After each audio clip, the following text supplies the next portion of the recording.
ہادی و رہنما ہمارے علماء، ہو کبھی درپیش جو کوئی مسئلہ، پوچھ لیں حاضر ہوں ہم ان کی بارگاہ۔ الحمد للہ رب العالمین والصلاة والسلام علی سید المرسلین، اما بعد فاعوذ باللہ من الشیطان الرجیم، بسم اللہ الرحمن الرحیم، الصلاة والسلام علیکہ یا رسول اللہ وعلی آلکہ واصحابکہ یا حبیب اللہ، الصلاة والسلام علیکہ یا نبی اللہ وعلی آلکہ واصحابکہ یا نور اللہ۔ مدنی چینل کے ناظرین، پروگرام ہے دارالافتاء اہل سنت، اس میں آپ کو خوش آمدید کہتے ہیں، مرحبا کہتے ہیں۔ اللہ رب العالمین ہم سب کو دین متین کے احکامات سیکھ کر سمجھ کر اس پر عمل پیرا ہونے کی توفیق عطا فرمائے۔ ابتداً درود پاک کی فضیلت ہمارے پیارے رسول صلی اللہ علیہ وآلہ وسلم کا فرمان عظمت عالی شان ہے، ان اول الناس بی یوم القیامہ اکثرہم علیہ صلاۃ۔ قیامت کے دن میرے سب سے زیادہ قریب ترین وہ ہوگا جو مجھ پر کثرت سے درود پڑھتا ہوگا۔ صلو علی الحبیب صلی اللہ تعالی علی محمد صلی اللہ علیہ وآلہ وسلم، صلاۃ و سلاما علیکہ یا سیدی یا رسول اللہ وعلی آلکہ واصحابکہ یا سیدی یا حبیب اللہ۔ آج کے ہمارے مہمان مفتی محمد حسان عطاری، ان کو بھی خوش آمدید کہتے ہیں۔ کیسے مزاج کے؟ الحمدللہ رب العالمین، اللہ کل ماشاء اللہ۔ ہمارے پاس کچھ ویڈیو سوالات ہیں، دیکھتے ہیں ناظرین کیا پوچھیں۔ میرا مفتی دعوت اسلامی سے یہ سوال ہے کہ اگر کوئی شخص ہے وہ اپنے ہاتھ پہ کڑا یا چین پہنتا ہے، اسے یہ بتایا بھی جائے کہ یہ ناجائز ہے، اسلام میں یہ جائز نہیں ہے، تو وہ یہ بات کہتا ہے کہ یہ میرے فلاں پیر صاحب نے دیا ہے تو فلاں دربار سے یہ منسوب ہے، تو اس شخص کے حوالے سے کیا حکم ہے؟ یہ شرعی رہنمائی فرمائیے ہماری، جزاک اللہ خیرہ۔ جی، نسبت کے طور پہ پہنتا ہے۔ بسم اللہ الرحمن الرحیم۔ دیکھیں، مخلوق میں سب سے بڑی جو نسبت ہے وہ یقیناً نبی پاک صلی اللہ تعالیٰ علیہ وسلم کی ذات گرامی کی ہے۔ تو اگر کوئی شخص سونے کا کڑا لے کر یوں پہن لیتا ہے کہ یہ مدینہ شریف کا ہے، تو ظاہر ہے کہ ہم اسے اجازت نہیں دے سکتے اور نہیں کہہ سکتے کہ اس کے لیے یہ درست ہو جائے گا کہ مدینے میں ہی کسی شخص نے سونے کی انگوٹھی پہنی ہوئی تھی تو نبی پاک صلی اللہ تعالیٰ علیہ وآلہ وسلم نے اس کے اوپر ناراضی کا اظہار کیا اور انہوں اتار کے اسے پھینک دیا۔ تو اصل چیز یہ ہے کہ نبی پاک صلی اللہ تعالیٰ علیہ وآلہ وسلم کی تعلیمات کیا ہیں، ان تعلیمات کی روشنی میں اگر آپ کو نسبت کا فیض بھی حاصل ہوتا ہے تو یہ سونے پر سہاگا ہے، یہ اور کرم بالائے کرم ہے۔ تو اگر آپ شریعت مطہرہ کے عین مطابق عمل کریں گے تو یہ اصل ہے کہ جو ان بزرگوں کی طرف آپ بات منسوب کر رہے ہیں کہ ان کے دربار سے یہ کڑا ملا ہوا ہے، یہ چھلا ملا ہوا ہے یا فلاں چیز ملی ہوئی ہے، تو ان بزرگان دین کی جو اولیاء اللہ تھے ان کی تعلیمات کبھی بھی شریعت مطہرہ کے خلاف نہیں ہوتی، وہ کبھی بھی ایسی چیزوں کی پذیرائی نہیں کرتے، وہ کبھی بھی ان چیزوں کو پسند نہیں کرتے۔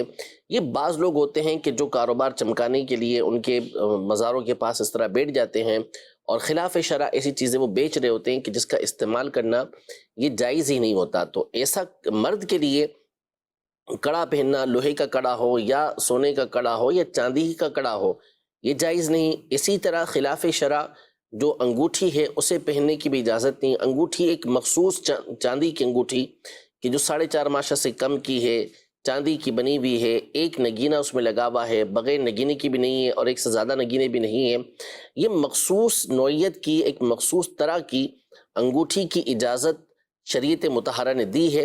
باقی اس کے علاوہ کسی زیور کی مرد کو اجازت نہیں ہے۔ نبی پاک صلی اللہ تعالیٰ علیہ وآلہ وسلم نے واضح طور پر ان چیزوں سے ہمیں منع فرمایا ہے۔ تو جو لوگ یہ کہتے ہیں کہ یہ فلاں جگہ سے منسوب ہے یا فلاں جگہ سے آئی ہے تو یہ شیطان کا دھوکہ ہے۔ ان بزرگان دین کی تعلیمات ہرگز اس طرح کی نہیں ہے۔ ٹھیک ہے، مزید مفتی صاحب سے میرا یہ سوال ہے کہ ہمارا یہ عقیدہ ہے کہ اللہ پاک جسم اور سمت سے پاک ہے، تو اس حوالے سے وضاحت فرما دیجئے، اس عقیدے کی تشریح بیان فرما دیجئے۔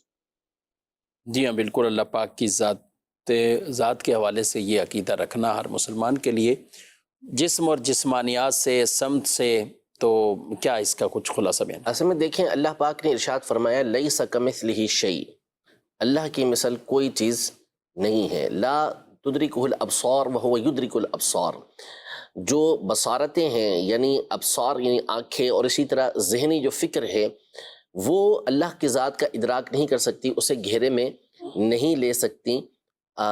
حدیث پاک میں ارشاد فرمایا کہ لا تفکروا فی اللہ، اللہ کی ذات کے اندر غور و فکر نہ کرو، اگر ایسا کرو گے تو فتہلکو، تم ہلاک ہو جاؤ گے۔ تفکروا فی خلق اللہ، اللہ کی جو مخلوق ہے اس میں غور و فکر کرو، تو اس سے اللہ پاک کی معرفت حاصل ہوتی ہے۔ تو ہر وہ چیز کہ اللہ پاک کے لیے ہم کسی طرح کی ایسی بات ثابت نہیں کر سکتے جو اس کی ذات کے خلاف ہے، اور اس نے اپنی ذات کے لیے اس چیز کو ثابت نہیں کیا، یعنی بیان نہیں کیا اس چیز کو اللہ پاک نے اپنی ذات کے لیے۔ تو اب یہاں مسئلہ یہ ہے کہ اللہ پاک کو جسم، جسمانیت، جگہ اور ڈائریکشن سے پاک ماننا یہ ضروری ہے۔ ٹھیک ہے، اس لیے کہ اگر اللہ پاک کے لیے آپ کوئی جگہ تسلیم کرتے ہیں تو جو جس جگہ کے اندر ہوتا ہے وہ جگہ یا تو اس کے برابر ہوتی ہے یا پھر اس سے بڑھ کر ہوتی ہے، ٹھیک، اور ظاہر ہے کہ اللہ پاک کی ذات جو ہے وہ اس طرح کی نہیں کہ کوئی اس سے بڑھ کر ہو یا اس کے برابر ہو۔ اب وہ کیا ہے وہ اللہ پاک بہتر جانتا ہے۔ تو ہم اس بات کو کہتے ہیں، اس بات کا عقیدہ رکھتے ہیں کہ اللہ پاک کی جگہ سے پاک ہے، سمت ڈائریکشن سے پاک ہے، کیونکہ جب آپ کہیں گے کہ اس ڈائریکشن کے اندر ہے تو مطلب یہ ہوا کہ اللہ کے لیے اپنی جگہ کو مخصوص کر دیا کہ اس جگہ پر ہے۔ تو قرآن و سنت کے اندر جہاں اس طرح کی نصوص آئی ہیں، جیسے فرمایا وَنَحْنُ أَقْرَبُ إِلَيْهِ مِنْ حَبْلِ الْوَرِيدِ، کہ ہم انسان کی شہرک سے بھی زیادہ قریب ہیں، تو اس کا مطلب یہ ہوتا ہے کہ اللہ پاک کا جو علم و قدرت ہے، یعنی انسان اپنی شہرک کے بارے میں نہیں جانتا کہ کیا ہے، اللہ پاک اس کا علم بھی اس سے زیادہ رکھتا ہے اور اس پر قدرت بھی اس سے زیادہ رکھتا ہے، یعنی اس کا علم اور قدرت اس کے شہرک سے زیادہ قریب ہے۔ اب قرآن و سنت کے اندر جو مختلف نصوص آئی ہیں، جیسے فرمایا الرحمن علی العرش استویٰ، اللہ پاک نے، رحمان نے عرش پر اپنی شان کے مطابق استوا فرمایا۔ استوا ویسے تو بیٹھنے کو بولتے ہیں لیکن اللہ پاک اس سے پاک ہے، تو اس کا مطلب علماء نے یہ بیان کیا کہ اول تو اس کے بارے میں خاموشی اختیار کی جائے۔ ہم یقین رکھتے ہیں، اعتقاد رکھتے ہیں کہ جو اللہ نے فرمایا وہ حق فرمایا، لیکن اس کی کیفیت کیا ہے، کس طرح ہے، اس کے بارے میں سوال نہ کیا جائے بلکہ اس کا علم اللہ کے سپرد کر دیا جائے۔ دوسرا، اس کا معنی بعد کے علماء نے یہ بیان فرمایا کہ اللہ پاک کو عرش کے اوپر قدرت حاصل ہے، عرش پر وہ قدرت رکھتا ہے، کیونکہ بہت ساری نصوص کے اندر، بہت ساری احادیث کے اندر یہ آیا کہ بندہ جب سجدہ کرتا ہے تو قبلے اور آدمی کے درمیان اللہ پاک کی ذات ہوتی ہے، تو اس کا مطلب ہے کہ اللہ کے جلوے، اللہ کی رحمتیں وہاں پر ہوتی ہیں۔ تو اعتقاد اور نظریہ یہ ہے کہ اللہ پاک ڈائریکشن سے بھی پاک ہے، کیونکہ وہ کسی ڈائریکشن کے اندر آپ مانیں گے تو نتیجہ کیا نکلے گا، آپ اس کو محدود کر دیں گے، ایک حد کے اندر لے آئیں گے، اور وہ اس جگہ سے یا تو برابر ہوگا یا کم ہوگا، اور اللہ پاک کی ذات ایسی ہو نہیں سکتی۔ اور آپ اگر اسے کسی ایک جگہ کے اندر مقید کریں گے تو اس کا مطلب یہ ہوگا کہ اللہ پاک دوسری جگہ پر نہیں ہوگا۔ تو اللہ پاک کیا ہے اس کے بارے میں سوچنے کی ہمیں اجازت نہیں ہے۔ ہاں، اس کا علم، اس کی قدرت یہ ہر جگہ پر موجود ہے، ہر چیز کو وہ جاننے والا ہے، ہر چیز کے اوپر وہ قدرت رکھتا ہے۔ ہم یہی عقیدہ اور اعتقاد رکھیں گے، باقی اس کے علاوہ اس سے آگے بڑھنے کی ہمیں اجازت نہیں دی گئی کہ اس کی معرفت، اس کی پہچان ہم نہیں کر سکتے۔ ٹھیک ہے، ماشاءاللہ۔ اور یہ عقائد ناظرین کرام ہمارے تمام ہی، بلکہ بچوں کو بھی ہمیں اسی طرح، بعض اوقات ایسی جملے ہوتے ہیں جو چھوٹے چھوٹے بچوں کی زبانوں پر آ جاتے ہیں، یا اسکول کی کتابوں میں یا کہیں بھی انہوں نے پڑھا سیکھا اور یا سن لیا، وہی بولنا شروع کر دیا۔ اور بہت سے تو ایسے ہیں کہ معاذ اللہ اب کیا کہیں کہ فلم و ڈراموں سے پتہ نہیں کس طرح کے جملے وہ یاد کر لیتے ہیں، اور وہ اللہ رب العالمین کی ذات کے حوالے سے بھی اسی طرح بول دیتے ہیں۔ تو ان چیزوں سے ضرور انہیں بچنا ہے اور روکنا ہے۔ رب تعالیٰ سب سے بھی پاک ہے، اوپر نیچے دائیں بائیں، اور کئی طرح کے جملے نا اوپر والا یا اللہ رب العالمین کی حوالے سے ایسے بول دیتے ہیں کہ جو جگہ کا تعین ہو جاتا ہے یا سمت کا تعین ہوتا ہے، تو ان سے بالکل رکنا ہوگا۔ ظاہر ہے لازمی طور پہ رکنا ہوگا، کوئی بھی ایسا جملہ ہم استعمال نہیں کر سکتے جس سے اللہ پاک کے لیے آپ ڈائریکشن بیان کریں، چاہے اوپر کی بیان کریں، چاہے سامنے کی، چاہے دائیں بائیں کی۔ قرآن پاک میں یہ ارشاد فرمایا کہ آیتیں دو طرح کی ہیں، ایک وہ جو محکمات ہیں، وہ اصل کتاب ہیں، بالکل واضح اس کے اندر معنی بیان کیا گیا، اور دوسری وہ آیتیں ہیں وہ اخر متشابہات، جو متشابہات کہلاتی ہیں۔ تو جو متشابہات ہیں اس کے بارے میں حکم یہ دیا گیا ہے کہ آپ غور و خوض اس کے اندر نہیں کریں گے۔ جن کے دل کے اندر ٹیڑھ پن ہوتا ہے، ٹیڑھا دل ہوتا ہے، وہ ان آیتوں کے پیچھے پڑتے ہیں، ان کے معنی کو تلاش کرتے ہیں، ورنہ ہمیں حکم یہ ہے کہ ہم اس کے بارے میں رکے رہیں گے اور اس کا علم اللہ پاک کے سپرد کریں گے اور یہ کہیں گے کہ اس کی اللہ پاک کی جو مراد ہے، اللہ پاک نے جو اس سے معنی مراد لیا ہے وہ حق اور سچ ہے۔ ٹھیک ہے، مزید اہل سنت میں مفتی شفیق صاحب، آپ سے میرا یہ سوال ہے، بات یہ لوگوں میں یہ دیکھا جاتا ہے کہ نماز کے دوران پیچھے سے قمیص کو صحیح کر رہے ہوتے ہیں، تو اس صورت میں نماز کا کیا حکم ہوگا؟ نماز ٹوٹ جائے گی یا دوبارہ سے پڑھنی ہوگی؟ یہی انداز امام کے پیچھے بھی ہوتا ہے، اس بارے میں بھی رہنمائی فرمائیں۔ جی، کبھی کبھی آدمی اپنے کپڑوں کو درست کرنے کے لیے کچھ ایسا کرتا ہے تو کیا کہیں؟ دیکھیں، اس کا ایک جو طریقہ ہوتا ہے کپڑے سیدھے کرنے کا، ایک تو وہ ہوتا ہے کہ جس میں کثیر عمل پایا جاتا ہے، جس کو عمل کثیر کہتے ہیں، بہت زیادہ عمل پایا جاتا ہے۔ جیسے مثال کے طور پر بعض لوگ کھڑے ہوتے ہیں تو کھڑے ہو کر باقاعدہ اپنی قمیص کو اچھی طریقے سے ہلاتے ہیں، ہلا رہے ہوتے ہیں، صحیح کر رہے ہوتے ہیں، کہ جس کو دیکھ کر بندہ سمجھے گا کہ شاید یہ نماز میں نہیں ہے۔ دور سے دیکھنے والا یہ سمجھے گا، جس کو پتہ نہیں تھا کہ نماز کے اندر، وہ کہے گا یہ تو ایسے کپڑے ٹھیک کر رہا ہے، کپڑے ٹھیک کر رہا ہے، اپنے نماز کے اندر نہیں ہے۔ تو ایسا اس انداز میں جو کپڑے ٹھیک کرتا ہے تو اس سے تو اس کی نماز فاسد ہو جاتی ہے، چاہے وہ ایک ہاتھ سے کرے چاہے وہ دونوں ہاتھوں سے کرے۔ اور اگر وہ کھڑے ہوتے ہوئے معمولی سے جھٹکے کے ذریعے اپنے کپڑے کو ٹھیک کر لیتا ہے تو جس سے پتہ چلتا ہے کہ نماز کی حالت میں یہ ایسا نہیں لگتا کہ وہ نماز میں نہیں ہے، تو اس صورت میں تو اس کی نماز ہو جائے گی۔ اور کپڑے ایک ہاتھ سے صحیح کر بھی لینے چاہیے، کہ بعض اوقات وہ درست نہیں ہوتے کپڑے تو ان کو صحیح کر لینا چاہیے۔ تو اس انداز میں کریں گے تو نماز بہرحال ہو جائے گی، اس سے نماز میں فرق نہیں پڑے گا۔ دونوں ہاتھ استعمال ہوئے تو پھر مسئلہ ہے۔ دونوں ہاتھ کا اصل مسئلہ، دونوں ہاتھ کا استعمال ہونا جو ہے وہ اتنا پرابلم نہیں ہے۔ بعض اوقات دونوں ہاتھوں کو استعمال کرنے کی قلیل طریقے سے ہو، لیکن اصل یہی ہے کہ آپ نے استعمال کس انداز میں کیے ہیں۔ اگر آپ ان کو استعمال اس انداز میں کرتے ہیں کہ جس کو دیکھ کر سامنے والا یہ سمجھے کہ یہ نماز کے اندر نہیں ہے، تو پھر اس صورت میں تو نماز گئی۔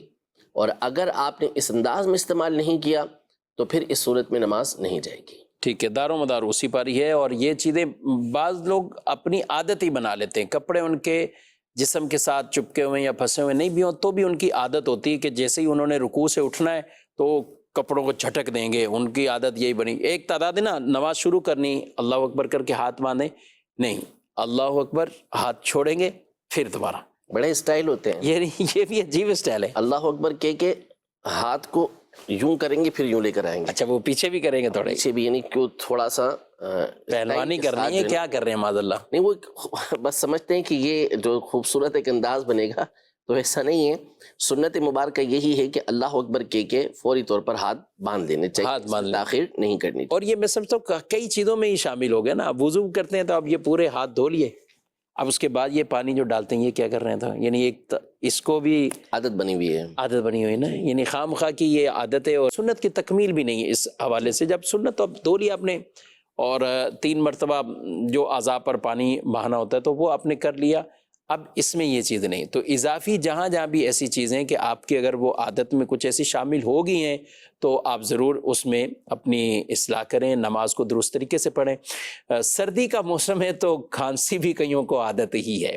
کیا کہتے ہیں حسان صاحب، کسی ایک آدمی کو شروع ہو، اچھا ہم یہ نہیں کہتے، ظاہر ہے کسی کے ساتھ عارضے بھی ہوں گے، اور ایک تعداد ہوتی ہے بعض اوقات سردی کے موسم کے اندر خشک کھانسی، کسی کو اور اس طرح کا پرابلم، اگر تو کسی کے ساتھ واقعی ہے تو ہم سے یہی کہیں گے کہ آپ اگر کوئی سرپ پیتے ہیں، دوائی لیتے ہیں، یا اپنے گلے کو آپ تر کر لیتے ہیں کہ نماز کے دوران ایسا نہ ہو، تو یہ کرنا چاہیے اور اس سے آپ بچیں۔ ہاں، پڑھنے پڑھانے میں مخل کوئی چیز سلسلہ ہو رہا ہے تو اب آپ کھانسی آپ نماز میں ہی کر سکتے ہیں، لیکن آسان صاحب اب اس میں ایک عادت بنی ہوئی کہ بھائی کچھ نہ کچھ کرنا ہی ہے۔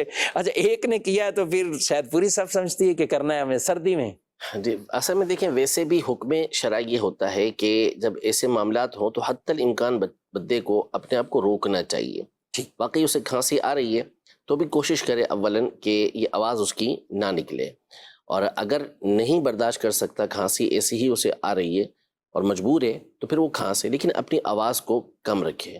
بعض لوگوں کی عادت ہوتی ہے کہ چھینک بھی ان کو آتی ہے تو وہ جان بوجھ کے، بعضوں کو تو مجبوری ہوتی ہے کہ ان کا تو معاملہ ہی الگ ہوتا ہے، کہ بعض لوگوں کی عادت ہوتی ہے چھینک کی آواز بہت بلند کرتے ہیں، تو اور پھر مسجد میں ہو، مسجد میں کرتے ہیں، تو اب یہ بسا اوقات تو بعضوں کی تو چھینک ایسی ہوتی ہے بندہ ڈر جائے اتنی زور سے چھینک مارتے ہیں.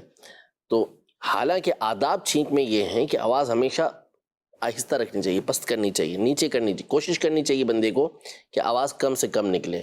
لیکن بعض لوگ تو اس کا اہتمام جیسے کرتے ہوں کہ زیادہ زور لگا رہے ہیں، پتہ چلے کچھ اور ہی آپ کے اعضاء ہی آگے پیچھے ہو گئے تو پھر کیا؟ بہت زیادہ جو ہے نا وہ اس کی آواز ان کی نکلتی ہے، تو یہ چیز درست نہیں ہے. تو اسی طرح یعنی جیسے ویسے ڈکار تو ویسے ہی اچھا نہیں ہے، لیکن قدرتی کسی کے ساتھ ایسا معاملہ ہو گیا تو حکم یہ کہ اس کو آہستہ کرے. پست کرنا. لیکن بعض لوگوں کی عادت ہوتی ہے کہ جان بوجھ کے تیز آواز نکالتے ہیں. تو یہ سارے جو آداب ہیں، جو طریقہ کار ہیں، یہ سیکھنا ضروری ہے. نبی پاک صلی اللہ علیہ وسلم کی سیرت سے ہمیں اس حوالے سے بہت ساری باتیں وہ ملتی ہیں کہ جس کو ایٹیکیٹس کہا جاتا ہے، اور وہ معاشرے کے بہترین آداب میں سے ہوتے ہیں کہ جن پر عمل کر کے آپ لوگوں کی نظروں کے اندر بھی معزز ہی رہیں گے کہ واقعی یہ ایک اچھا طریقہ کار ہے. امیر اہل سنت کا میں نے کئی مرتبہ خود دیکھا ہے کہ آپ کو بعد میں پتہ چلے گا کہ ان کو چھینک آئی ہے. اللہ اتنی پست کرتے ہیں آواز کو کہ بندہ حیران رہ جاتا ہے کہ ہم سے نہ ہو سکے. یعنی وہ پہلے اہتمام کرتے ہیں، ظاہر چھینک کا پتہ چل جاتا کہ چھینک آنے والی ہے یا کچھ اس کی. وہ عادت بن چکی ہے، بالکل آہستہ آواز ان کی ہوتی ہے.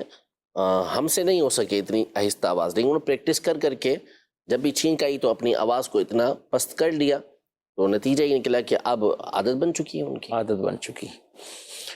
کچھ مزید سوالات شامل کرتے ہیں. کیا عورت ساڑی پہن سکتی؟ ساڑی ہمیں دو باتیں پیش نظر رکھنا ہوں گی. نمبر ایک کہ اس کو پہنتے ہوئے ایسی اس کے اندر حیت نہیں ہونی چاہیے، اس انداز میں وہ بندھی ہوئی نہیں ہونی چاہیے کہ جو اس کی جسم کی کوئی حیت کو ظاہر کرے، یعنی بے پردگی جس سے ہوتی ہو اس انداز میں ایک تو نہ ہو. دوسرا یہ کہ ایسے مقام پر پہنی جائے کہ جہاں پر مسلمان عورتیں بھی اس کو پہنتی ہوں، صرف وہی عورتیں نہ پہنتی ہوں کہ جو فاسقہ و فاجرہ ہیں. اس کو پہن کے ایسا لگے کہ یہ کوئی صالح عورت نہیں ہے، تو ایسے مقام پہ پہننے سے اس کو گریز کرنا ہوگا. باقی اس کے علاوہ اگر سب کے درمیان یہ عام ہے پہننا، اس کا یہ کافروں کے ساتھ خاص نہیں ہے اور اس کے ذریعے سے بے پردگی نہیں ہوتی تو اسے پہنا جا سکتا ہے. جی مزید. ماشاءاللہ دارالافتاء اہل سنت بہت ہی پیارا سلسلہ ہے. مفتی صاحب سے سوال عرض ہے کہ پوری نماز کے اندر کہاں کہاں بسم اللہ شریف پڑھا جاتا ہے، وہ جواب عنایت فرما دے. پوری نماز میں کہاں کہاں بسم اللہ شریف پڑھنا ہے؟ دیکھیں پڑھیں گے تو صرف اور صرف قیام میں ہی پڑھیں گے، باقی کسی اور مقام پر تو بسم اللہ نہیں پڑھنی. قیام میں جب پہلی جو سورۃ الفاتحہ ہے اس سے پہلے آپ نے بسم اللہ الرحمن الرحیم پڑھنی ہے. یعنی جن جن رکعتوں کے اندر آپ نے سورۃ الفاتحہ پڑھنی ہے ان سے پہلے بسم اللہ الرحمن الرحیم پڑھنا یہ سنت مبارکہ ہے. اب سورۃ الفاتحہ کے بعد اگر آپ کوئی سورت ابتدا سے ملاتے ہیں، یعنی مثال کے طور پر آپ نے سورۃ الفاتحہ کے بعد والعصر پڑھا، تو یہ چونکہ سورت کی ابتدا ہو رہی ہے تو یہاں پر اچھا ہے، مستحسن ہے، بہتر ہے کہ آپ سورۃ الفاتحہ کے بعد بسم اللہ الرحمن الرحیم بھی پڑھیں. یہ اچھی بات ہے. اور اگر آپ درمیان میں سے کوئی سورت ملا رہے ہیں، مثال کے طور پر آپ نے وَمِنَ النَّاسِ مَن يَقُولُ آمَنَّا بِاللَّهِ وَبِالْيَوْمِ الْآخِرِ وَمَا هُمْ بِمُؤْمِنِينَ، یہاں سے آپ نے سورۃ الفاتحہ کے بعد شروع کیا تو اب بھی پڑھنا جائز ہے. سنت و مستحسن کا قول نہیں، لیکن اگر کوئی پڑھتا ہے تو اس کا پڑھنا یہ جائز ہوگا. تو یہ مقامات ہیں کہ جس میں آپ بسم اللہ الرحمن الرحیم پڑھ سکتے ہیں، اور یہ مقامات ہیں جن میں بسم اللہ الرحمن الرحیم پڑھنا چاہیے. باقی اس کے علاوہ مقامات پر بسم اللہ الرحمن الرحیم نماز میں نہیں پڑھا جائے گا. ٹھیک ہے. اچھا فی زبانہ جو ساڑی کے حوالے سے ہماری گفتگو ہوئی تو ساڑی جو پہنی جاتی ہے، جس طرح عام طور پہ لوگ سوالات بھی کرتے ہیں، جسم کا بھی کچھ حصہ ظاہر ہوتا ہے، سر بھی اس طرح ہے، تو اب یہ کیفیت ہے تو اس کو پھر جائز ظاہر سی بات ہے، میں نے عرض کیا نا کہ جو اصل میں لباس کے حوالے سے اصول ہی یہ ہے کہ لباس میں سب سے بنیادی چیز یہ ہے کہ ایک تو ستر چھپا ہونا چاہیے. ستر اگر چھپا نہیں ہے تو لباس کیسا ہی ہو اس لباس کی اجازت نہیں ہوگی. بے ستری ہو رہی ہے، یعنی مرد کے لیے جن چیزوں کو چھپانا ضروری ہے وہ مرد چھپائے گا، عورت کے لیے جن چیزوں کو چھپانا ضروری ہے وہ چھپائے گی. تو وہ ظاہر ہے کہ اس کا پیٹ چھپنا، سر چھپنا، یہ چیزیں اس پر ضروری ہیں، تو اسی انداز میں وہ پہن سکتی ہے، اس کے بغیر تو نہیں پہن سکتی. دوسرا یہ ضروری ہوتا ہے لباس کے اندر بالخصوص کہ وہ لباس ایسا ہو کہ جو مسلمانوں کا لباس ہو. مسلمانوں کے درمیان وہ رائج لباس ہو، اس کو پہن کر ایسا نہ لگے کہ یہ کوئی غیر مسلم ہے جس نے غیر مسلموں کا لباس پہنا ہوا ہے، یوں نہیں ہونا چاہیے۔ تو اگر وہ لباس ایسا ہو، چاہے یہ ابھی جو سوال ہوا اس کے مطابق یا کوئی اور لباس ہو، ان میں ان شرائط کی پابندی کی جائے گی تو ایسا لباس پہننے کی اجازت ہوگی، ورنہ ایسا لباس پہننے کی اجازت نہیں ہوگی۔ نہیں ہوگی۔ اچھا جی، ایک اور سوال ہے، کہتے ہیں کہ بزرگوں کے نام پر یا مزارات پر، کسی دربار پر جو نظر نیاز کے لیے جانور جو ذبح کیا جاتا ہے اور ذبح کرتے وقت تو اللہ پاک کا نام ہی لیتے ہیں، تو اس معاملے میں آپ شرعی رہنمائی فرمائیں۔ ہو سکتا ہے ان کو کسی نے ایسے وسوسے میں ڈالا ہو کہ جو بعض اوقات کچھ لکھ بھی دیتے ہیں، پوسٹ بھی بنا دیتے ہیں، وَمَا أُهِلَّ بِهِ لِغَيْرِ اللَّهِ وَمَا أُهِلَّ لِغَيْرِ اللَّهِ بِهِ، جو آیات مبارکہ میں بھی فرمایا گیا۔ تو اب یہ کہ جو غیر اللہ کے نام پر ذبح ہوا وہ حرام ہے جانور، تو بزرگوں والے جو جانور ہیں ان کو بھی یہی اس آیت کو اس پر پڑھ کر اور معاذ اللہ حرام کہہ دے، کیا کہتے ہیں؟ دیکھیں، بزرگوں کی طرف جو نسبت کی جاتی ہے، اہل ایمان جو نسبت کرتے ہیں، ہر ایک جانتا ہے کہ یہ یا تو ایصال ثواب کے لیے ہوتی ہے یا صرف اور صرف برکت کے حصول کے لیے ہوتی ہے۔ اگر صرف اور صرف نسبت کر دینا کسی چیز کی طرف، اس کو منسوب کر دینا، یہی جانور کو حرام کر دینے والا ہو، تو پھر بقرہ عید کے اندر جتنے جانور کٹتے ہیں سب حرام ہو جائیں گے۔ آپ کا بکرا، میرا بکرا، اس کی گائیں، اس کا اونٹ، ایک ایک کا نام ہوتا ہے تقریباً، ایک ایک کا نام لیا جاتا چچا ہے۔ پھپھا سب کا۔ جب آپ فقط نسبت کی بات کر رہے ہیں تو نسبت تو پھر ہماری طرف بھی کی جا رہی ہے، تو صرف نسبت کرنے کی بنیاد پر کوئی چیز حرام نہیں ہو جاتی۔ وہ زمانہ جاہلیت کے اندر معاملات دوسرے تھے کہ بتوں کی طرف ان کی نسبت ہوتی تھی اور ان کے اعتقادات بتوں کے حوالے سے کچھ اور تھے، اور انہی کے ناموں پر ذبح، وہ انہی کے ناموں پر پھر جا کے اسے ذبح کرتے تھے۔ ان چیزوں سے شریعت مطہرہ نے منع کیا، ورنہ تو حضرت عبداللہ ابن عمر رضی اللہ تعالی عنہما کی حدیث یہ سیاہ ستہ کے اندر موجود ہے کہ آپ باقاعدہ اپنا جانور بھیجتے اپنے غلاموں کے ساتھ اور کہتے کہ اعلان کر دو کہ یہ عبداللہ ابن عمر کا جانور ہے۔ وہ نسبت تو کی جا رہی ہوتی تھی، قربانی کے فقط نسبت کرنا ممنوع نہیں۔ حضرت علی رضی اللہ تعالیٰ عنہ ہر سال نبی پاک صلی اللہ تعالیٰ علیہ وآلہ وسلم کی طرف سے جانور ذبح کیا کرتے تھے، تو وہ نسبت تو نبی پاک صلی اللہ تعالیٰ علیہ وسلم کی طرف ہوئی۔ تو اصل قرآن کا یہ جو ممنوع جس سے منع فرمایا قرآن پاک نے، وما اہل لغیر اللہ بہ، اور کہیں فرمایا وما اہل بہ لغیر اللہ، اس سے آپ تفسیریں پڑھتے چلے جائیں، ابتدائی دور سے لے کر اب تک کی عربی تفاسیر کو آپ دیکھیں، ہر مقام پر اس کا معنی کیا گیا ہے کہ عند الذبح، جس وقت ذبح کیا جا رہا ہو اس وقت اللہ کے علاوہ کسی اور کا نام لینا۔ نعوذ باللہ، اگر کوئی سب سے بڑی مخلوق میں معظم ہستی یعنی نبی پاک صلی اللہ علیہ وسلم کا نام نامی لے کر بھی کوئی ذبح کرتا ہے تو بھی وہ حرام ہو جائے گا، اور اللہ کیسا کوئی کرتا نہیں، ایسا کوئی کرتا ہی نہیں اور کرے گا بھی نہیں۔ تو اصل جو چیز ہے وہ یہ ہے کہ ذبح کے وقت آپ نے بسم اللہ اللہ اکبر کہہ دیا، تو یہ وما اہل بہ لغیر اللہ کے تحت آتا ہی نہیں ہے۔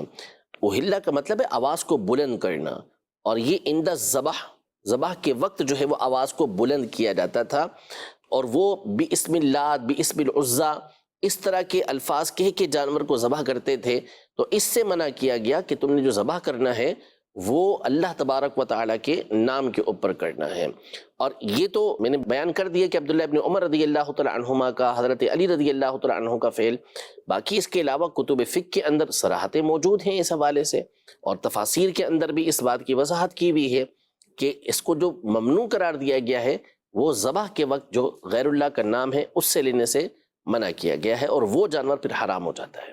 فقط زندہ جانور ہے تو اس کی نسبت پہ نہیں حرام ہوگا، کوئی کسی طرح کا بھی نہیں۔ ظاہر ہے عقیقے کے جانور کا آپ کیا نسبت کرتے ہیں؟ اگر آپ کے یہاں کسی بچے کی ولادت ہے اور آپ بکرا لے کر آتے ہیں، کوئی آپ سے پوچھتا ہے کہ یہ کیوں لائیں، تو یہ فلاں کے لیے، فلاں کے عقیقے کے لیے، تو یہ اتنے لوگوں کو جو آپ نے بتایا، بولا، سب کچھ کیا، ذبح تو ابھی وہ ظاہر بعد میں ہی ہونا ہے، لیکن یہ جو آپ نے نسبت کی تو پھر اس اصول کو اگر مانے تو پھر یہ بھی حرام ہونا چاہیے، عقیقے کا بھی حرام ہو جائے گا۔ یوں اگر بچے کی طرف نسبت تو کر دی نا ایک طرح کی۔ ٹھیک ہے، امام صاحب یہ آپ کے لیے بکرا لائے، ہاں، تو گیا وہ بکرا کام سے، یعنی پھر تو مسئلہ ہی ختم ہو جائے نا بھائی۔ کسی کا بکرا دیکھ کے بولے کہ یار یہ تو آپ کا بکرا ہے، کسی کو تنگ کرنا ہے، پریشان کرنا ہے، تو اس کے بکری کی نسبت غیر اللہ کی طرف کر دیں اور کر کے اس کو بولے اب حرام بھی ہو جائے، یہ حرام ہو گیا۔ اب حرام ہو گیا۔ لا حول ولا قوت الا باللہ۔ ہمیں یہ واضح طور پر یہ ارشاد فرمایا گیا ہے کہ ہم حلال چیزوں کو، کتنی قرآن پاک کی آسان سے آیتیں ہیں، کلوا مما ذکر اسم اللہ علیہ،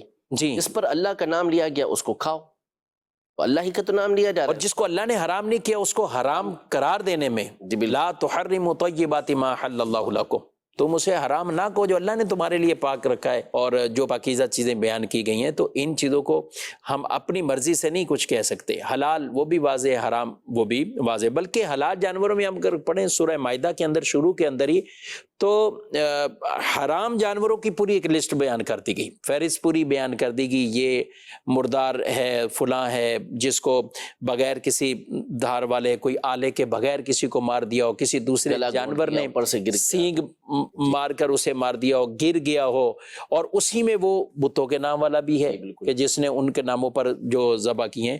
تو اس لیے ان آیات مبارکہ کا جو مطلب ہے، آپ کسی سنی صحیح العقیدہ کی آپ تفسیر پڑھیں، تفسیر سیرات الجنان سے آپ ان آیات مبارکہ کو آپ نکال کر ان کی تفسیر پڑھیں انشاءاللہ، جو مختصراً اور واضح طور پر اس آیت کا مطلب کیا بنتا ہے وہ آپ کو بالکل اس کی انشاءاللہ وہاں پہ وضاحت مل جائے گی۔ مزید سوال؟ میرا نام وقار حسین عطاری۔ جناب مفتی صاحب، آپ سے عرض یہ ہے کہ ایک اسلامی بھائی فوت ہو گیا ہے اور اس کی کوئی خاص ملکیت بھی پیچھے نہیں ہے، لیکن اس پر قرضہ ہے، تو اس کے اتارنے کی کیا صورتحال ہے؟ برائے کرم اس کے حوالے سے رہنمائی فرمائیں، جزاک اللہ خیرہ۔ جی، خاص ملکیت نہیں تو کوئی عمومی ملکیت اس کی موجود ہے، تو جو کچھ اس کے پاس رقم موجود ہے تجہیز و تکفین کے بعد، یعنی اس کی کفن دفن کا انتظام کرنے کے بعد، وہ رقم جو بچ گئی ہے اس سے پہلے اس کا قرضہ اتارا جائے، جتنا قرضہ اتر سکتا ہے اسی رقم سے قرضہ اتارا جائے گا۔ باقی پھر اس کے بعد کیا معاملات ہیں، کس کا قرضہ اس نے لیا ہوا ہے، یہ ساری ڈیٹیل ہمیں معلوم ہونا چاہیے، اس کے بعد ہی آپ کو فائنلی جواب دیا جا سکے گا۔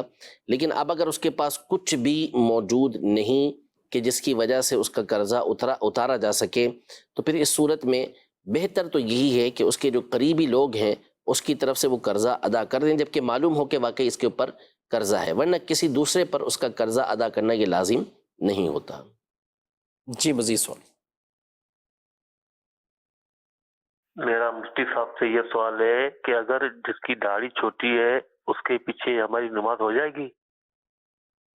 داڑھی چھوٹی ہے، یہ وضاحت تو انہوں نے نہیں کی کہ ٹھیک ہے، یعنی دیکھیں جو امام ہیں اس کے لیے شریعت مطہرہ نے شرائط رکھی ہیں، ہر ایک شخص امام نہیں بن سکتا، عورت امام نہیں بن سکتی مردوں کے لیے، نہ عورت کو امام بننے کی اجازت ہے کہ وہ عورتوں کی امامت بھی نہ کرے۔ تو جو امامت ہے یہ ایک منصب ہے، اور امام کے لیے شریعت مطہرہ نے شرائط رکھی ہیں، ان میں سے ایک شرط یہ ہے کہ وہ امام فاسق معلن نہ ہو، یعنی کھلے عام گناہ کرنے والا نہ ہو، کیونکہ امام معظم ہوتا ہے، امام کی تعظیم کی جاتی ہے، اور جو فاسق معلن ہوتا ہے اس کے بارے میں فرمایا کہ جب اس کی مدح کی جاتی ہے، اس کی تعریف کی جاتی ہے، یعنی اس کی تعظیم کی جاتی ہے، تو اللہ کا عرش کانپ جاتا ہے، اللہ اہتز عرش الرب، اللہ تبارک و تعالیٰ کا عرش یہ ہلتا ہے۔ تو حکم یہ ہے کہ اس کی تعظیم نہ کرنے کا حکم ہے، اس کی توہین کرنے کا حکم ہے، اور یہاں پر آپ اس کو آگے بڑھا کر امامت کے مسلح پہ کھڑا کر رہے ہیں، تو یہ تو ایک دینی منصب اس کے سپرد کرنا ہے۔ تو جو بھی فاسق معلن کھلے عام گناہ کرنے والا ہے، کبیرہ گناہ ایک مرتبہ ہی کھلے عام کیا اور صغیرہ گناہ مسلسل کرتا ہے، تو ایسے شخص کو امام بنانے کی اجازت نہیں ہوتی، اب وہ چاہے کسی بھی طرح کا گناہ ہو۔ ٹھیک ہے، اور داڑھی بھی جس کی ایک مٹھی سے کم کاٹ کر کام کی، جی بالکل، ایک مٹھی سے کم۔ اب کسی کی اگر آئی تھوڑی ہے یا داڑھی آئی نہیں ہے لیکن امامت کی شرائط پوری ہیں، جیسے کئی بچے ہیں یا بالغ ہوتے ہیں وہ تراویح پڑھاتے ہیں اور کسی میں، تو اس حوالے سے کیا کریں؟ بالکل، اگر تو دیکھیں جو فسق ہے وہ ہوگا ہی اسی صورت میں جبکہ داڑھی کو اس نے منڈا دیا یا ایک مٹھی سے اس نے کم کروا دیا۔ اب اس کی ایک مٹھی داڑھی آئی نہیں ہے، تو اب ظاہر ہے کہ اس کو گناہگار کیسے کہیں گے، اس کو فاسق کیسے کہیں گے، یہ چیز اس کے اختیار پہ تھوڑی ہے۔ تو اگر امامت کی دیگر شرائط اس کے اندر پائی جاتی ہیں تو اس کے پیچھے نماز پڑھنے میں پھر کوئی مسئلہ نہیں ہوگا۔ جی، مزید سوال؟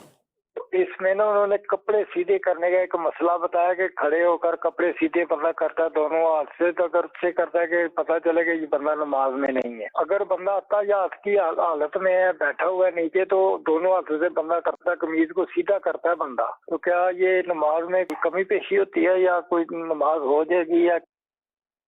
چلیں جی، آپ نے کھڑے ہونے کا تو بتایا، بیٹھنے کا بھی بتائیں. بعض لوگوں کی یہ بھی عادت ہوتی ہے کہ یوں باقاعدہ کپڑے کو جب بیٹھیں گے تحیات رانوں پر پورا آگے کرنے پورا آگے کریں گے، تو اس میں بھی یہی حکم ہے. اگر تو اس انداز میں کرتے ہیں کہ جس کو دیکھ کر لگے کہ یہ نماز کے اندر نہیں ہے، تو پھر اس صورت میں نماز فاسد ہو جائے گی. اس کو عمل کثیر کہا جاتا ہے. اور اگر کوئی وجہ نہیں تھی سیدھا کرنے کی، بس ایسے ہی سیدھا کیا، ایک ہاتھ سے ہی کیا، بغیر عمل کثیر کے کیا، تو بھی یہ فضول عبث کام ہے. کوئی وجہ ہے جس کی بنیاد پر وہ کپڑا، جیسے کپڑا الٹ جاتا ہے بعض اوقات، تو اب وہ ران نظر آ رہی ہے، تو اس میں وہ یہ ہوتا ہے کہ چلو میں اس کو سیدھا کر لوں، توجہ بٹ رہی ہوتی ہے اس سے، تو اس وجہ سے وہ کپڑے کو سیدھا کر لیتا ہے تو ٹھیک ہے، ورنہ بغیر کسی وجہ کے اس طرح کرنا یہ فضول کام ہے. یہ بالکل اس سے بچنا چاہیے. ٹھیک ہے، مزید.